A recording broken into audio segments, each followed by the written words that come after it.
अध्यक्ष मंडल हमारे बीच में उपस्थित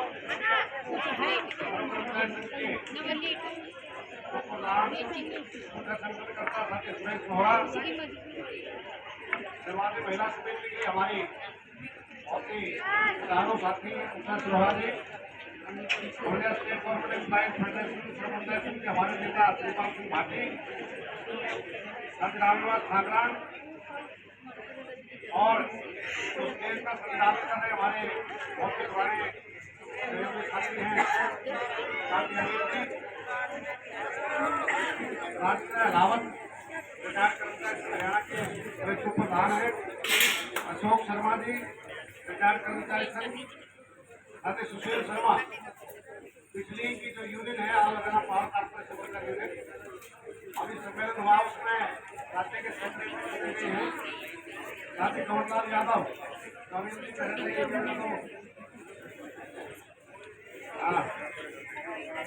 साथी जयसिंह पुनिया हमारे पुराने योद्धा हैं यहाँ, साथी अमरजीत जाखड़, साथी जोगिंदर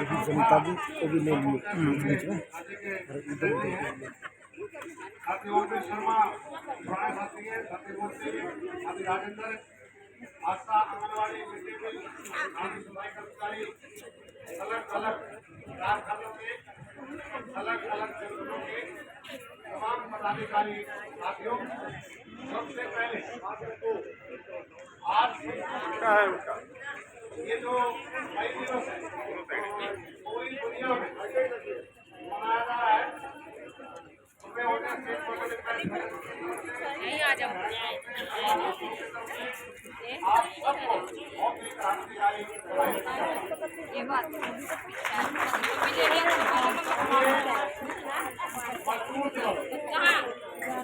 अभी तो करेंगे तो मनाया जाता है। डिटेल में जाएंगे, समय कम है, आपको शायद मालूम नहीं होगा बहुत सारे साथियों को, ये जो आज 8 घंटे की ड्यूटी है इसके लिए भी आंदोलन करना पड़ा और 1 मई 1886 में अमेरिका के शिकागो शहर में आज ये अटपटी मांग लगती है कि 8 घंटे ड्यूटी, 8 घंटे आराम, 8 घंटे समाज के काम, इस मांग को लेकर के आंदोलन किया, हड़ताल शुरू हुई। और आप देखेंगे कि मजदूर का आने का समय था लेकिन जाने का कोई समय नहीं। ऐसे भी उदाहरण हैं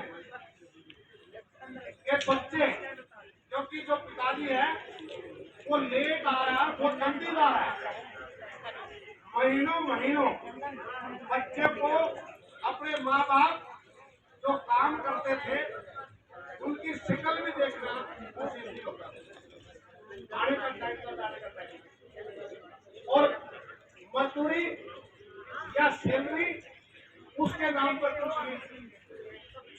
और तब ये मजदूर इस शोषण से, दमन से, उत्पीड़न से तंग आकर के उन्होंने ये तय किया कि इस गुलामी के खिलाफ हमें लड़ना चाहिए। तो 1 मई 1886 में उन्होंने इस बात को लेकर के हड़ताल शुरू हुई। वो हड़ताल भी बर्दाश्त नहीं हुई, उस पर भी लाठीचार्ज, और फिर 4 मई 1886 को उसके जो हमला हुआ, दमन हुआ, उसके खिलाफ देखने से आज हम इकट्ठे हो रहे हैं तो बड़ी तादाद में मजदूर इकट्ठे होते हैं और एक रैली निकालते हैं। उस पर भी शासक वर्गों ने गोलियां चलाई और हजारों की संख्या में मजदूर शहीद हुए। जो महिलाओं की चुन्नी थी या ये जो पन्ने साफिले रखी है ये खून से लाल हो गया, थोड़ी बूंदाबांदी में थी, पूरा शरीर, पूरी सड़क लाल हो गया और उसके बाद भी मजदूर, चाहे महिला है चाहे पुरुष है, उस लाल चुन्नी को लेकर के ही डंडे में लपेट करके वो खून से लगा रंगा जो झंडा था, जो लाल था, उसको लेकर ही आगे बढ़ते चले गए। तो ये जो झंडा आपने दिखाई दे रहा है, उससे पहले मजदूरों का लाल झंडा नहीं था, सफेद था। उसके बाद ये लाल झंडा हुआ। ये कुर्बानियों का इतिहास का याद दिलाता है। वैसे रंग नहीं है लाल, ये मजदूरों के खून से सींचा गया झंडा हमारा लाल है। जो लाल झंडे बोलते हैं, लाल सलाम बोलते हैं, इसके पीछे वो क्रांतिकारी है। इसके बाद ये तय किया गया कि जो घटना घटी है, इसको हम 1 मई को पूरी दुनिया में इससे प्रेरणा लें। और ये जो हमला हुआ है, ये जो मांग हमने उठाई है, इसको और प्रचारित करने के लिए हम ये मई दिवस पूरी दुनिया में मनाया जाए। और उसके बाद ये मई दिवस पूरी दुनिया में मनाया गया। और हमारे यहाँ तो 1 मई 1923 को जो लेबर किसान पार्टी है, उसके बैनर के तले ये मई दिवस मनाना शुरू हुआ। और आज पूरी दुनिया में आज के दिन ये मजदूर दिवस मनाया जा रहा है। ये मजदूरों का त्योहार है। जैसे होली है, दिवाली है, ऐसे मजदूरों का त्योहार है। देखिए, आप देखेंगे ये जो सरकार है, जो बिल्कुल नहीं चाहती कि लाल झंडा कहीं दिखाई दे, आपको मालूम होना चाहिए कि मई दिवस को इस सरकार ने मान्यता नहीं दी। ये मई दिवस कब मनाते हैं? हरियाणा की सरकार मई दिवस कब मनाती है? विश्वकर्मा जयंती को मई दिवस मना दिया। 1 मई को इन्होंने हमारी मांग को खारिज कर दिया कि 1 मई मजदूर दिवस नहीं है। ये क्यों कर रहे मालूम है? इसलिए किया कि 1 तारीख को मजदूर की शोषण के खिलाफ 8 घंटे की ड्यूटी को लेकर के, अपने हकों को लेकर के, श्रम कानूनों को लेकर के बड़े बड़े जुलूस रैलियां करते हैं और उसको लोग देखते हैं। ऐसा ना हो कि दोबारा से एक बार फिर ये मजदूर लाल झंडा लेकर के सड़कों पर उतरे और तुम्हारी सत्ता को चुनौती दे। इसलिए ये जो हमारा मई दिवस है, इसको भी हम समाप्त करने का प्रयास किया। अभी मैं जब बोल रहा था 8 घंटे की, तो हमारे अलावा साहब कह जब 8 घंटे नहीं है, मालूम है 1886 में ये मांग उठी 8 घंटे की। और आज 2023 में क्या हो रहा है? 3 शिफ्ट नहीं है, अब 12-12 घंटे की 2 शिफ्ट। और वेतन 12 घंटे का नहीं है, डबल ओवर टाइम नहीं है। 8 घंटे की ड्यूटी में 12 घंटे काम में जाता है। जॉब की कोई गारंटी नहीं, रेगुलर कर्मचारी नहीं है। मेजोरिटी में कारखानों में, सरकारी क्षेत्र में, अधिकतर कर्मचारी, प्राइवेट सेक्टर में तो 90% कर्मचारी वो ठेकेदार का काम करते हैं। वो मालिक कारखाने के मजदूर नहीं है, वो ठेकेदार के मजदूर है। और 50% के करीब सरकारी महकमों में भी अब ये ठेके पर कर्मचारी आ गए हैं, जहाँ उनकी कोई सिक्योरिटी नहीं। और वो कौन है? वो हमारे परिवार के बच्चे हैं, वो मजदूरों के बच्चे हैं, किसानों के बच्चे हैं। ये जो नौजवान जो बोलते हैं नौजवानों का देश है, लगभग 54% इस देश में पॉपुलेशन 35 साल की कम उम्र है, नौजवानों का देश है। क्या उनको कोई जॉब सिक्योरिटी, नौकरी, अच्छा रोजगार मिलेगा? नहीं मिलेगा। पूरा देश में शोर मचा रखा है। आज जो भी चुनाव आ रहे, 10 साल इस सरकार को हुए, 10 साल की सरकार में अगर हम देखते हैं, हम क्या बोलते हैं? मजदूरों की मजदूरी बढ़ाओ, श्रम कानूनों को सख्ती से लागू करो। ये क्या कर रहे हैं? सारे श्रम कानूनों को खत्म कर दिया। 4 लेबर कोड बनाए हैं, जिसमें सामूहिक सौदेबाजी, यूनियन बनाना, ये भी अधिकार समाप्त हो रहा है। इसलिए दूसरा प्रचार क्या जाता है, भाई और बहनों, मित्रों, ये गरीबों की सरकार, गरीबों के कल्याण के लिए, मजदूरों के कल्याण के लिए काम करते हैं। क्या आपको लगता है? क्यों भाई, लगता है? नहीं लगता। आप देखिए, पिछले 10 साल में लगभग 17.5 लाख करोड़ रुपए बड़े बड़े पूंजीपतियों के माफ कर दिए। एक किसान हमारे साथी मोर्चे की वोट करके गए, वो कह रहे हमारा कर्जा माफ करो, लेकिन सरकार कह रही है किसानों का कर्जा माफ नहीं होगा, बड़े बड़े पूंजीपतियों का माफ हो सकता है, किसानों का माफ नहीं होगा। किसानों की दूसरा हम देखते हैं, कर्मचारी मजदूर इनकम टैक्स की रेंज को बढ़ाओ, लेकिन वो नहीं करेगा। 2014 में 30% कॉर्पोरेट टैक्स था, आज घटा करके 22% है, लाख करोड़ रुपए का। जो मैं बोल रहा हूँ 17.5 लाख करोड़ रुपए माफ कर दिए, इतनी ही राशि टैक्सों में इनको छूट देंगे। और दूसरी तरफ हम देखते हैं, अब एक रिपोर्ट आई, आप अंदाजा नहीं लगा सकते, 1% लोग, पॉपुलेशन जनसंख्या कितनी हमारी, 2011 के बाद में गिनती करना बंद कर दिया। अब अंदाजा लगा रहे हैं 140 करोड़, क्योंकि कई बार हमारे बड़े साथ बोल रहे थे 140 करोड़। उस 140 करोड़ में केवल 1% लोग, उनके पास कितनी धनदौलत है, 40%, 1%। और 140 करोड़ में से निचले 50%, यानी 70 करोड़, उनके पास कितनी धनदौलत है, केवल 3%। और ये 3% लोग ये लगभग 60% जीएसटी देते हैं। जो बोलते हैं ना, ये बड़े लोग टैक्स देते हैं, आपने कैसे किया? इसके बाद हम देखते हैं 2020 में इस देश में क्या हालात थे मालूम है? अरे कोरोना चरम पे था, नहीं था, सारे काम धंधे बंद थे नहीं थे, कारखाने बंद थे नहीं थे। उस टाइम 2020 में 102 अरबपति थे, जो 23 में बढ़ करके 169 हो गए। कौन सा व्यापार कर रहे? आज वो कोविड के टीके की बात आ रही है ना, कोविशील्ड की, ये लूट मचाए उन्होंने तरीके से।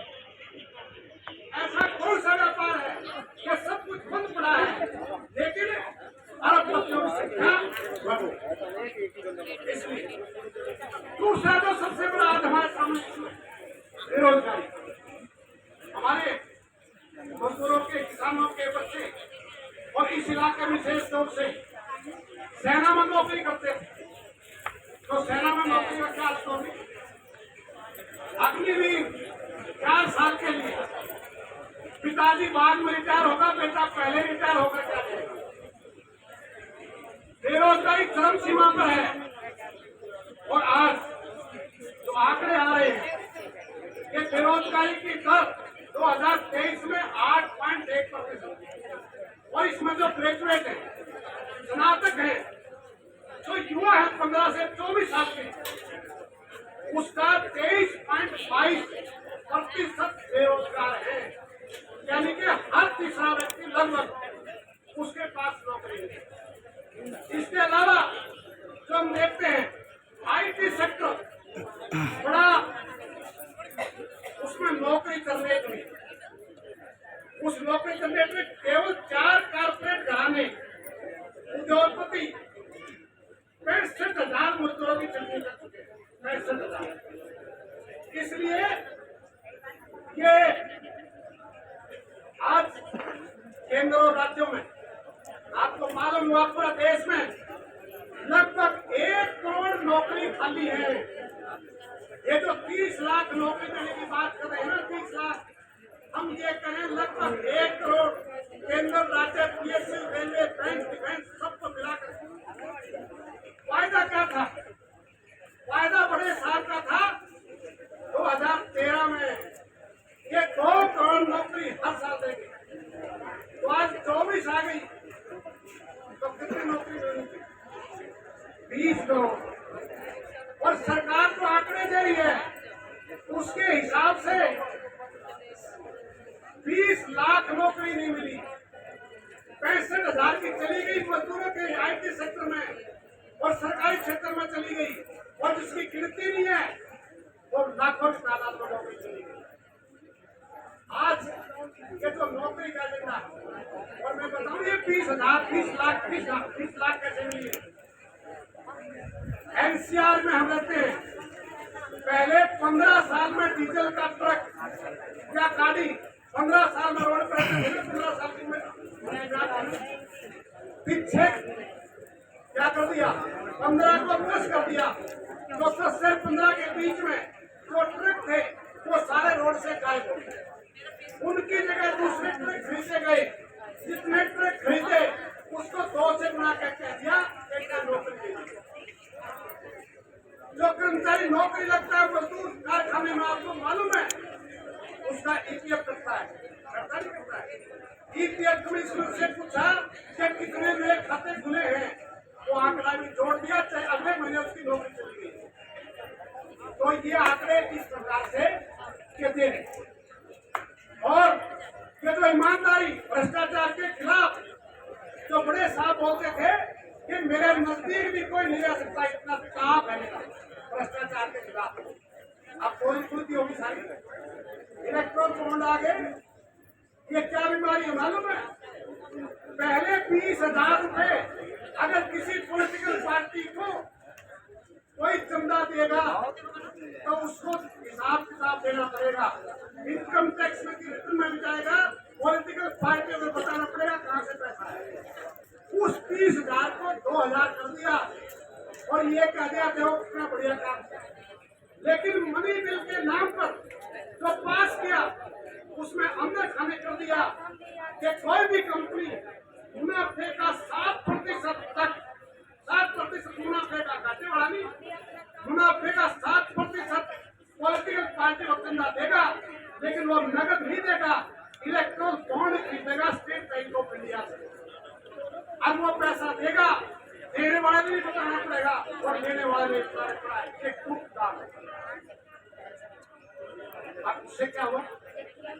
पहले ये कानून था कि अगर कोई विदेशी कंपनी है और भारत में उसकी यूनिट लग रही है उससे चंदा भी लेंगे, उससे चंदा भी लेंगे। और उस पैसे से जो अभी आंकड़े आए हैं, जो घाटे वाली कंपनियां भी है उन्होंने चंदा दे रखा है। और किस किस ने चंदा दे रखा है? जो मीट की सप्लाई करते हैं, एक्सपोर्ट करते हैं, तो ये विरोधी हैं, उनसे चंदा ले रखा है। लगभग 60-65% टोटल का चंदा ले रखा है। और क्या बोलते हैं, वो तो सबने ले रखा है। एक बात तो मैं सबको कह रहा हूँ कि अनिल हमारे उषा भाई एक बात की हम तारीफ करते हैं। ये तो लाल झंडे वाली पार्टी है जिसको पानी पी पी के गाली दे, मार्क्सवादी कम्युनिस्ट पार्टी, भारतीय कम्युनिस्ट पार्टी, एक भी पैसा नहीं ले रखा इन्होंने, एक भी पैसा नहीं ले रखा। हम बधाई देते हैं, तारीफ करते हैं। कैसी पॉलिटिकल पार्टी भी है, मजदूर की पार्टी है जिसने एक भी पैसा उनके कैसे नहीं लिया। और कितने केस ऐसे हैं जिसका ईडी का छापा पड़ा, आईटी का छापा पड़ा, उसके बाद उसने चंदा दे दिया और छापेमारी बंद हो गई।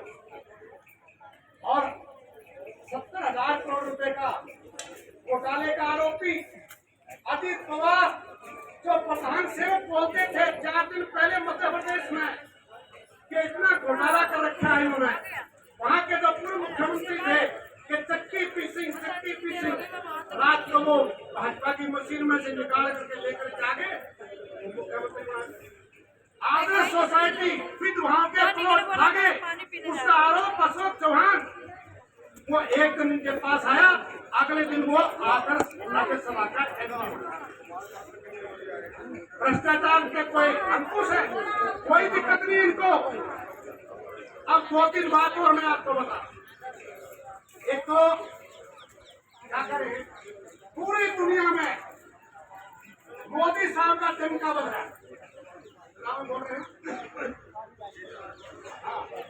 चमका बन रहा है। और दूसरी बात कि हम 5वीं सबसे मजबूत अर्थव्यवस्था बन गए, ये बोल रहे नहीं बोल रहे 5वीं। और वो कह रहे हैं कि अगर चुनाव में जीत के आगे तो 3वीं बन जाएंगे। मोदी की जगह अनिल भी होता ना प्रधानमंत्री, तो 5 में आते और 30वें नंबर पर भी आते, कोई और नहीं होता पॉपुलेशन के हिसाब से, जो ग्रोथ हमारी है उसके हिसाब से, कोई प्राइम मिनिस्टर नहीं। असली जो बात है ध्यान से सुनो, अगर हम 5वीं सबसे मजबूत अर्थव्यवस्था है तो 80 करोड़ लोगों को 5 किलो अनाज क्यों दे रहे हो? तुम कह रहे हो साहब हमने 25 करोड़ लोग इन 10 सालों में गरीबी रेखा से ऊपर उठाए, तो इसका मतलब क्या हुआ? 80 करोड़ तो ये और 25 को 1 करोड़ 5 लाख लोग गरीबी रेखा से नीचे थे, फिर ठीक है क्यों आगे 105 करोड़। अब देखिए, हम आपको बताएं इसकी सच्चाई क्या है। हम 5वीं सबसे मजबूत अर्थव्यवस्था है, उसमें कोई डाउट नहीं।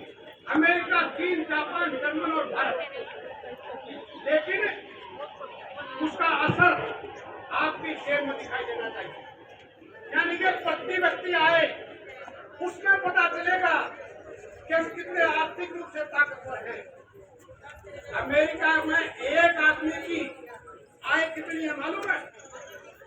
80,000 US डॉलर, और हमारी कितनी है मालूम है? 2601 US डॉलर। यानी कि 1 नंबर पर जो है और 5वें नंबर पर जो है 31 गुना ज्यादा उसकी। अब इनके तरफ देखते हैं कि अमेरिका में तो जनसंख्या कम है, हमने कहा चलो मान ली, चाइना में तो हमारे बराबर होगी, थोड़ी बहुत फालतू होगी। अमेरिका की प्रति व्यक्ति आय भारत की प्रति व्यक्ति आय से 5 गुना ज्यादा। यानी कि पेट में रोटी नहीं और चोटी खड़ी करके भारत माता की, अरे कोई पता तो दो, किसान आत्महत्या क्यों करे? बहुत 22 मिनट की बना दी, 22 मिनट की बना दी, बहुत चलन दे ग्लोबल हंगर इंडेक्स इसका तो पूरा करना। यानी कि भुखमरी का सूचना ना बैठे 2 घंटा उसकी रिपोर्ट आ गई अक्टूबर 2023 में। वो रिपोर्ट क्या बोल रही है? इसको कोई झुठला नहीं सकता। और ना 125 देशों में हमारे देश का नंबर कहाँ है? कौन से नंबर पे हम 125 पे मालूम है? आप सोचते होंगे 5 नंबर तो होंगे, 125 में 111 नंबर पर है मेरे साथ, और पूरी दुनिया में मिलता है। और इतना ही नहीं, 15 से 24 साल की जो हमारी लड़कियां हैं, 15 से 24 साल, जो देश के मानव संसाधन को तैयार करेंगे, उसके अंदर 58.1% खून की कमी है, एनीमिक है। 58.1%। ये तो महीने में 3 हो सकता है, किसी की उम्र इतनी हो या फालतू करा लो, 50% से ज्यादा है। इसका मतलब क्या है? खान पान की कमी है। और इतना ही नहीं, हमारे पास जो बच्चे हैं वो कम वेट के हैं, आटे तेले हैं, वो पतले दुबले हैं, इनकी संख्या भी लगभग 35%। और इसके साथ साथ जो 111वें नंबर पर हमारा देश है ना, ये पाकिस्तान की बहुत बात करते हैं। पाकिस्तान 102 नंबर पे है ग्लोबल हंगर इंडेक्स में, भुखमरी में, और बांग्लादेश 81 में है, नेपाल 70 पे है, और श्रीलंका 60 में है। फिर दुनिया में कैसा टक्कर क्या हुआ? कोई टक्कर उनका नहीं मिल रहा। इसलिए सफाई कर रही क्या अब इस हालात में चुनाव है, तो हमारा ये जो नई दिवस इसका महत्व बहुत ज्यादा है। अब चुनाव आ रहा है, जो हमारे भाई बोल रहे हैं, अगर ये सरकार 12 घंटे की बजाय 8 घंटे ड्यूटी तय कर दे तो तीसरे हिस्से के बेरोजगार को रोजगार मिल सकता है। लेकिन करेंगे नहीं, क्योंकि उद्योगपति जो इनके मित्र हैं उनका पूरा नुकसान होता है, क्योंकि उनको 3 शिफ्ट लगानी पड़ेगी।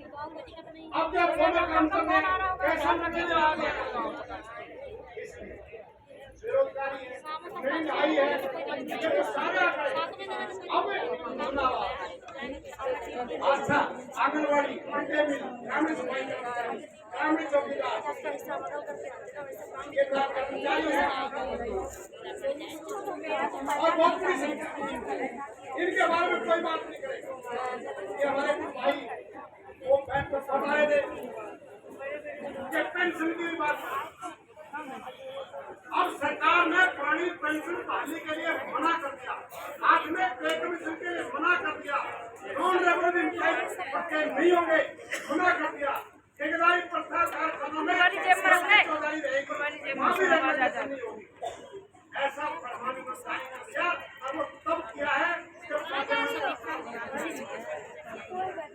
एक बात ध्यान से सुनो, महिलाएं पुरुष भी भाई सारे ये चुनाव आज का नहीं है, ये इस देश का लोकतंत्र, क्या धर्म निरपेक्ष ढांचा, क्या देश का कॉन्स्टिट्यूशन बचाने का चुनाव। अगर तीसरी बार लगता तो नहीं है, पिछले 15 दिन से 400 पार भूल गए, अब तो करें 250 पार हो गए, कोई कोई बात है। और जैसे जैसे चुनाव आगे जाएगा हो सकता 200-150 पार देना। एक महीने पहले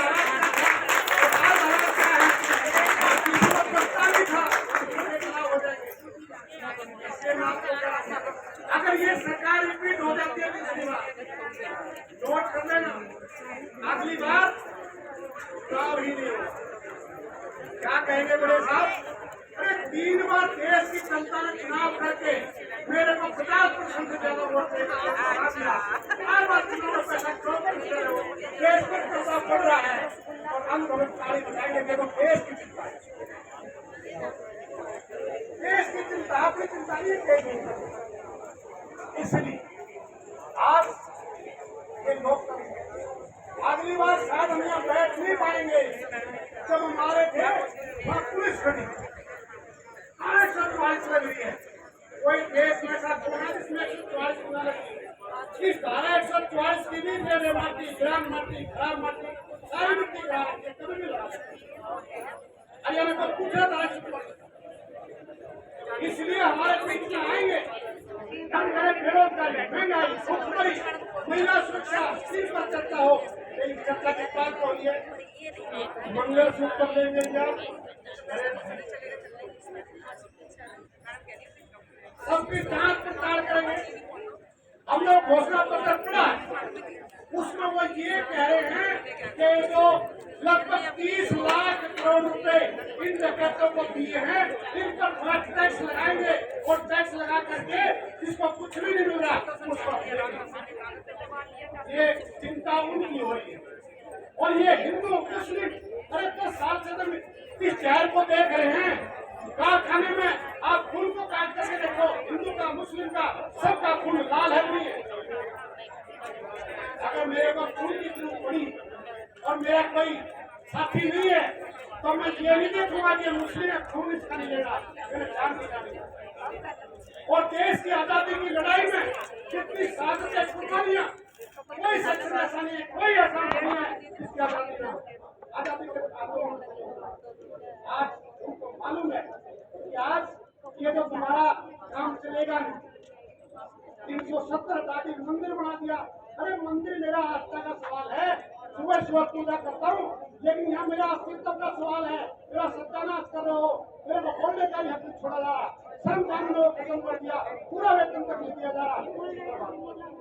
और हमारे पिताजी कहते थे, माता जी कहती थी कि भगवान श्री राम ही पूरी